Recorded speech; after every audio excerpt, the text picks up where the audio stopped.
Colonel, সে এখনও নিখোঁজ। Colonel ইজেট করার পর হাজার হাজার ফুট উঁচু একটি পাহাড়ের চূড়ায় উঠে পাথরের ফাটলে আশ্রয় নেন। সেখানে তিনি প্রায় 48 ঘন্টা লুকিয়েছিলেন। রেস্কিউ অপারেশন একদমই সহজ ছিল না।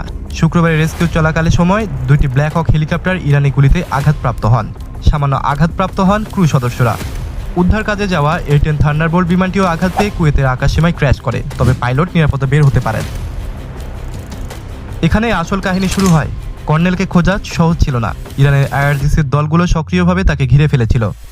তখন CIA একটি অভূতপূর্ণ ডিসিপশন অপারেশন চালায়। CIA ইরানের ভিতরে গুজব ছড়িয়ে দেয় মার্কিন বাহিনী নাকি ইতিমধ্যে তাকে খুঁজে পেয়েছে এবং স্থলপথে দেশ থেকে বের করে নিচ্ছে। ফলে কি হলো? ইরানি বাহিনী বিভ্রান্ত হয়ে পড়ল। এই বিভ্রান্তির ফাঁকে CIA তার ইউনিক ক্যাপাবিলিটিস ব্যবহার করে কর্নেলের সঠিক অবস্থান শনাক্ত করতে পেরেছে। পাহাড়ের একটি পাথরের ফাটলে, যেখান থেকে বাইরে থেকে দেখা প্রায় অসম্ভব। CIA সঙ্গে সঙ্গে পেন্টাগন এবং হোয়াইট হাউসকে সঠিক লোকেশন